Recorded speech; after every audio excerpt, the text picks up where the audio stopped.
Welcome back to YouTube channel. તો આજના વિડીયોમાં આપણે ઈંટના ટોટલ 5 ઉપયોગો વિશે જોઈશું। તો ચાલો શરૂઆત કરીએ।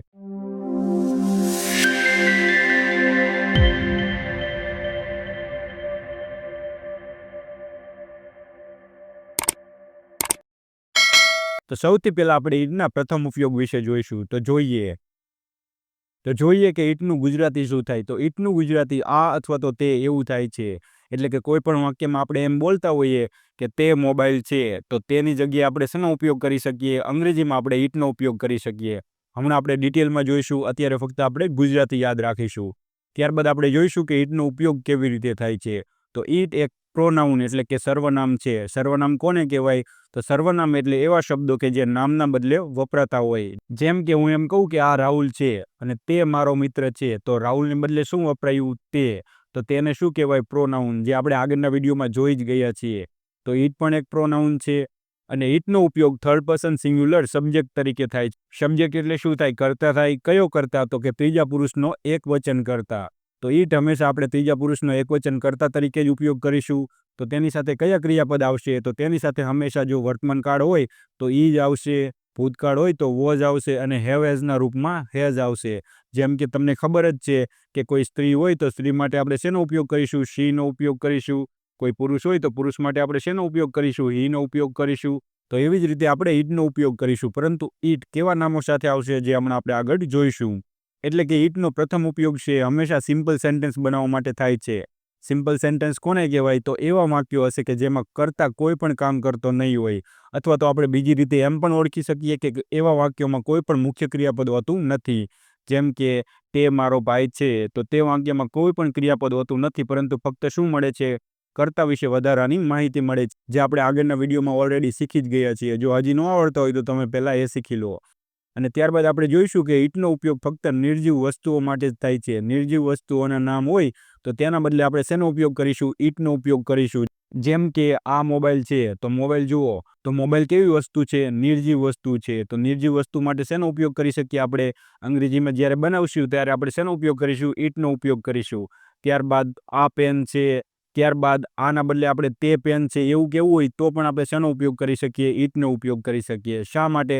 કારણ કે ઈટનું ગુજરાતી આ પણ થાય અને તે પણ થાય। તો કદાચ તમને એમ થતું હશે કે આ માટે આપણે ધીસનો પણ ઉપયોગ કરી શકીએ છીએ। તો હવે આપણે આગળ જોઈએ। તો આગળ આપણે જોયું કે ઈટનું ગુજરાતી આ અને તે બંને થાય છે, પરંતુ આ માટે આપણે ધીસનો પણ ઉપયોગ કરી શકીએ। એટલે કે ધીસનું ગુજરાતી પણ શું થાય છે? આ એવું થાય છે। જેમ કે આ દિવાલ છે, તો એના માટે પણ આપણે ધીસ વાપરી શકીએ। પરંતુ ધીસ અને ઈટમાં બંને વચ્ચે તફાવત શું થાય છે? તો બંને વચ્ચે એટલો જ તફાવત છે કે ધીસનો ઉપયોગ આપણે સજીવ અને નિર્જીવ બંને પ્રકારના નામ સાથે કરી શકીએ છીએ। એટલે કે જે વાક્યને આપણે ઈટથી બનાવી શકીએ તે જ વાક્યને આપણે ધીસથી પણ બનાવી શકીએ છીએ। તો હવે આપણે જોઈશું કે ઈટના સર્વનામ શું છે, જ્યારે ધીસના સર્વનામો હોતા નથી। જેમ કે ઈટ એક પ્રોનાઉન છે અને હવે આપણે ઈટના રૂપો વિશે જોઈશું। તો આગળ આપણે શીખી જ ગયા છીએ કે કોઈ પણ સર્વનામ હોય, જેમ કે કોઈ પુરુષ માટે સર્વનામ શું હોય? હી હોય। તો હીનું સબ્જેક્ટિવ રૂપ હી થાય, ત્યારબાદ તેનું ઓબ્જેક્ટિવ રૂપ શું થાય? હિમ થાય, ત્યારબાદ તેનું પોઝેસિવ રૂપ હીઝ થાય અને તેનું રિફ્લેક્સિવ રૂપ શું થતું હતું? હિમસેલ્ફ થાય। તો આના વિશે આપણે આગળ ઓલરેડી શીખી જ ગયા છીએ। જો હજી તમને આ ન આવડતું હોય તો તમે પહેલાં એ વિડીયો જોઈ લો। તો હવે આપણે ઈટના ફોર્મ જોઈશું। તો ઈટનું સબ્જેક્ટિવ રૂપ શું થાય? ઈટ જ થાય। એટલે કે જ્યારે પણ આપણે કર્તાના સ્થાને ઈટનો ઉપયોગ કરવાનો હોય તો આપણે શું મૂકીશું? હંમેશા ઈટ જ મૂકીશું। જેમ કે અહીંયા જુઓ, it is a beautiful day, એટલે કે આ એક સુંદર દિવસ છે। તો અહીંયા જુઓ, ઈટનો ઉપયોગ ક્યાં થયો છે? કર્તાના સ્થાને। અને ગુજરાતી શું થયું છે? આ। એટલે કે કર્તા હંમેશા ક્યાં હોય? શરૂઆતમાં હોય। તો ઈટનો ઉપયોગ જ્યારે પણ સબ્જેક્ટની રીતે થાય તો આપણે શું મૂકીશું? હંમેશા ઈટ જ મૂકીશું। અને ત્યારબાદ આપણે ઈટનું ઓબ્જેક્ટિવ રૂપ જોઈશું। તો ઈટનું ઓબ્જેક્ટિવ રૂપ શું થાય છે? ઈટ થાય છે। જ્યારે હીનું ઓબ્જેક્ટિવ રૂપ શું થતું હતું? હિમ થતું હતું। જેમ કે અહીંયા જુઓ, એક વાક્ય આપેલું છે, આઈ લાઇક ઇટ। વાક્યનું ગુજરાતી શું થાય? મને તે ગમે છે। તો એના માટે આપણે શેનો ઉપયોગ કર્યો? ઈટનો। ત્યારબાદ પોઝેસિવ રૂપ એટલે શું થાય? માલિકી દર્શાવતું થાય। જેમ કે અહીંયા જુઓ, હીમાં પોઝેસિવ રૂપ શું થતું હતું? હીઝ થતું હતું। પરંતુ ઈટનું કોઈ પણ પોઝેસિવ રૂપ થતું નથી। શા માટે ન થાય? કારણ કે ઈટનો ઉપયોગ હંમેશા નિર્જીવ વસ્તુઓ દર્શાવવા માટે થાય છે અને નિર્જીવ વસ્તુઓની કોઈ પણ માલિકી તો હોતી નથી। તો એટલા માટે ઈટનું કોઈ પણ પોઝેસિવ રૂપ થતું નથી। પરંતુ અહીંયા જુઓ, ઈટ્સ આપેલું છે, તો ઈટ્સને આપણે શું કહીશું? ઇટ્સ કલર ઇઝ બ્લુ, એટલે કે તેનો કલર વાદળી છે। તો ઈટ્સને આપણે શું કહીશું? તો ઈટ્સ એ હંમેશા એક પોઝેસિવ એડજેક્ટિવ તરીકે વપરાય છે। એડજેક્ટિવ એટલે શું થાય? વિશેષણ. શા માટે વિશેષણ? કારણ કે આ ઇટ્સ એ વધારાની માહિતી આપે છે. કોના વિશે વધારાની માહિતી આપે છે? કલર. પણ કોનો? તેનો. કોઈ વસ્તુ હશે તેના વિશે વધારાની માહિતી આપે છે, તેના કલર વિશે માહિતી આપે છે. તો એટલા માટે આ પોઝેસિવ ફોર્મમાં કોઈ પણ રૂપ આવતું નથી ઇટનું. પરંતુ ઇટ્સને આપણે શું કહીશું? ઇટ્સ એ પોઝેસિવ ફોર્મ નથી, પરંતુ શું છે? પોઝેસિવ એડજેક્ટિવ છે. કારણ કે અહીંયા જુઓ નામ આપેલું છે અને નામની આગળ જે પણ કંઈ શબ્દ આવે તેને આપણે શું કહીશું? એડજેક્ટિવ એટલે કે વિશેષણ કહીશું, જે આપણે આગળ ઓલરેડી શીખી જ ગયા છીએ. અને ત્યારબાદ આપણે ઇટનું રિફ્લેક્સિવ ફોર્મ જોઈશું. તો ઇટનું રિફ્લેક્સિવ ફોર્મ શું થાય? ઇટસેલ્ફ. જેમ કે ધ કેટ ક્લીન્ડ ઇટસેલ્ફ. ઇટસેલ્ફનો ઉપયોગ અહીંયા થયેલો છે. તો અહીંયા જુઓ બિલાડીએ પોતાને જ સાફ. તો પોતાના માટે જે શબ્દ વપરાય એને શું કહીશું? રિફ્લેક્સિવ. તો અહીંયા શું થશે? ઇટનું ઇટસેલ્ફ થશે. અને હીનું રિફ્લેક્સિવ ફોર્મ કયું થાય? હિમસેલ્ફ. જેમ કે હી હિમસેલ્ફ ગોઝ ધેર. તે પોતાની જાતે જ ત્યાં જાય છે. તો આને શું કહીશું આપણે? રિફ્લેક્સિવ કહીશું. તો હવે તમને યાદ રહી ગયું હશે કે ઇટનું સબ્જેક્ટિવ ફોર્મ શું થાય? ઇટ થાય. ઓબ્જેક્ટિવ ફોર્મ પણ ઇટ જ થાય, જે ઓબ્જેક્ટના સ્થાને આવે છે. પોઝેસિવ ફોર્મ કોઈ થતું નથી, પરંતુ પોઝેસિવ એડજેક્ટિવ થાય છે, જે ઇટ્સ છે. અને ત્યારબાદ રિફ્લેક્સિવ ઇટસેલ્ફ થાય છે. તો ઇટના ચારે ચાર રૂપ તમારે યાદ રાખવાના. ફક્ત ઇટના જ નહીં, તમારે બધા જ સર્વનામના ચારેય રૂપ યાદ રાખવાના. તો હવે આપણે આગળ જોઈશું. તો હવે આપણે થોડા ઉદાહરણ જોઈશું, એટલે તમારો કોન્સેપ્ટ એકદમ ક્લિયર થઈ જાય. તો અહીંયા જુઓ શું આપેલું છે? આ એક કાર છે. અહીંયા વસ્તુનું નામ શું આપેલું છે? કાર. કાર એક કેવી વસ્તુ છે? નિર્જીવ વસ્તુ છે. સજીવ તો છે નહીં, તો એના માટે આપણે શેનો ઉપયોગ કરીશું? આ. તો આ માટે આપણે શેનો ઉપયોગ કરીશું? ઇટ. તો અહીંયા જુઓ અંગ્રેજીમાં શું આપેલું છે? It is a car. તો વાક્ય કેવી રીતે બને? It is a car. અને ઇટની બદલે આપણે શું મૂકી શકીએ? ધીસ પણ મૂકી જ શકીએ. શા માટે? કારણ કે ધીસનું ગુજરાતી પણ સરખું જ થાય છે એટલા માટે. પરંતુ જ્યારે નિર્જીવ વસ્તુની વાત થતી હોય ત્યારે આપણે ફરજિયાત શેનો ઉપયોગ કરવાનો? ઇટનો ઉપયોગ કરવાનો. ત્યારબાદ આપણે જોઈશું કે તેનો કલર સફેદ છે. તો અહીંયા જુઓ શું આપેલું છે? તેનો કલર. તો એના માટે આપણે શેનો ઉપયોગ કરીશું? It's colour is white. તો અહીંયા જુઓ ઇટ્સ આપેલું છે. પરંતુ જો તમે અહીંયા ધીસ મૂકો તો આ વાક્ય તો બની જાય, પરંતુ ધીસનું કોઈ પણ આવું બીજું રૂપ છે નહીં, એટલે કે ઇટ્સ જેવું કોઈ રૂપ છે નહીં. તો આ વાક્યને આપણે ધીસથી બનાવી શકતા નથી. તો આ વાક્ય બનાવવા માટે આપણે ફરજિયાત ઇટ્સનો ઉપયોગ કરવો જોઈએ. ત્યારબાદ આપણે આગળનું વાક્ય જોઈશું. તેને 4 ટાયર છે. એટલે કે ઇટ હેઝ 4 ટાયર્સ.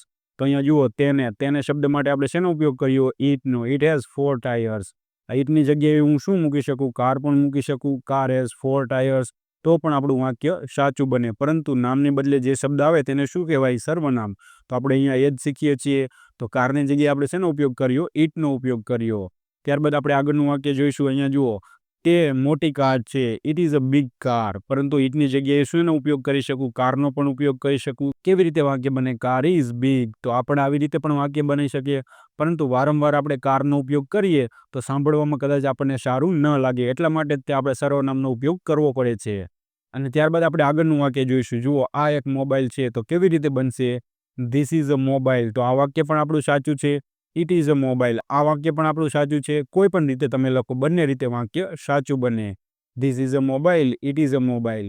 ત્યારબાદ આપણે આગળનું વાક્ય જોઈશું. અહીંયા જુઓ આ એક લેપટોપ છે. તો લેપટોપ કેવી વસ્તુ છે? નિર્જીવ વસ્તુ છે. તો એના માટે આપણે શેનો ઉપયોગ કરીશું? ઇટનો. ઇટ ઇઝ અ લેપટોપ અથવા તો ધીસ ઇઝ અ લેપટોપ. અને ત્યારબાદ આપણે ઇટના બીજા ઉપયોગ વિશે જોઈશું. તો બીજા ઉપયોગમાં જુઓ અહીંયા એક વાક્ય આપેલું છે. તો વાક્યને તમે બનાવો તો કેવી રીતે બનાવશો? તો આ વાક્યને કદાચ તમે આવી રીતે બનાવશો. સૌથી પહેલાં તમે શું લખશો? ટુડે. કારણ કે આજે આપેલું છે, તો આજે માટે આપણે શેનો ઉપયોગ કરીશું? ટુડે. ત્યારબાદ અહીંયા શું આપેલું છે? તો છે માટે આપણે ઈજ મૂકીશું. અને ત્યારબાદ શું મૂકીશું? સોમવાર. સોમવાર માટે આપણે શું મૂકીશું? મંડે. તો આ વાક્યને તમે કદાચ આવી રીતે બનાવ્યું હશે. જો તમે આવી રીતે વાક્ય બનાવ્યું હશે ને, તો તમારું વાક્ય એકદમ ખોટું છે. શા માટે? કારણ કે અહીંયા જુઓ શું આપેલું છે? ટુડે. તો અહીંયા ડે આવેલું છે. તો કોઈ પણ વાક્યમાં જ્યારે ડે આવતું હોય, પાછળ શબ્દની પાછળ ડે આવતું હોય, જેમ કે સન્ડે, મંડે, ટ્યુઝડે, તો એવા વાક્યોને આપણે ટુડેથી શરૂઆત નહીં કરી શકીએ. શા માટે? ડેથી શરૂઆત નહીં કરવાની. પરંતુ એ વાક્યને આપણે કેવી રીતે બનાવીશું? આવી રીતે. અહીંયા જુઓ ઇટ ઇઝ મંડે ટુડે. એટલે કે આ ટુડેને આપણે ક્યાં મૂકીશું? વાક્યમાં સૌથી છેડે. અને કર્તાના સ્થાને આપણે શેનો ઉપયોગ કરીશું? ઇટનો ઉપયોગ કરીશું. તો ગ્રામરની રીતે આપણું વાક્ય એકદમ બરાબર છે. તો આગળ હવે આપણે આ ઉપયોગને જોઈએ. જુઓ કોઈ પણ વાક્યની શરૂઆત ડેથી કરી શકાતી નથી. જેમ કે today, yesterday, holiday, birthday, Sunday, Monday, Tuesday, કોઈ પણ ડે આવતો હોય તો તે વાક્યને આપણે ડેથી શરૂઆત નહીં કરી શકીએ. શા માટે? તો આવા વાક્યમાં આપણે શેનો ઉપયોગ કરીશું? ઇટનો ઉપયોગ કરીશું. તો આવા વાક્ય બનાવવા માટે આપણે ઇટને એક સબ્જેક્ટ તરીકે ઉપયોગ કરીશું. સબ્જેક્ટ એટલે કર્તાના સ્થાને મૂકીશું. તો કોઈ પણ ડેથી વાક્યની શરૂઆત થતી હોય તો એ વાક્યમાં આપણે શેનો ઉપયોગ કરવાનો? ઇટનો ઉપયોગ કરવાનો. તો આ ઇટનો બીજો ઉપયોગ છે, એકદમ સરળ જ ઉપયોગ છે. તો હવે આપણે થોડા ઉદાહરણ જોઈએ એટલે તમને એકદમ રીતે ખ્યાલ આવી જાય.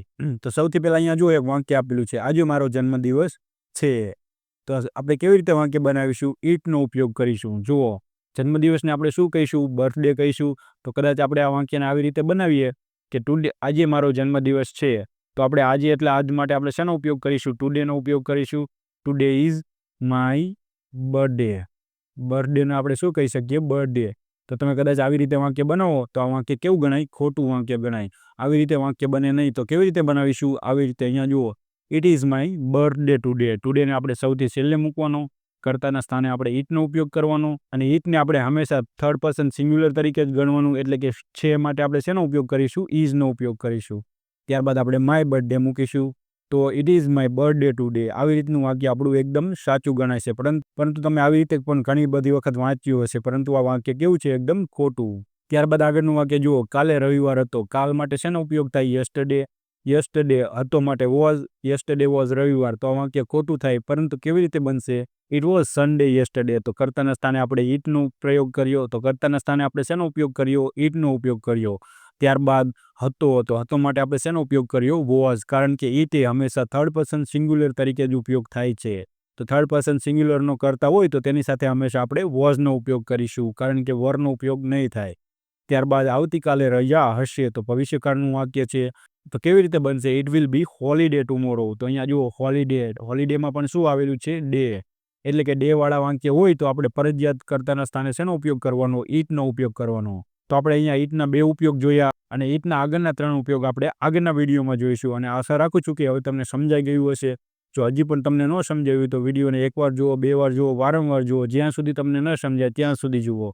તેમ છતાં પણ જો તમને કંઈ કન્ફ્યુઝન હોય તો તમે કમેન્ટ બોક્સમાં જણાવી શકો છો. હું તમને જરૂર રિપ્લાય કરીશ. Thank you.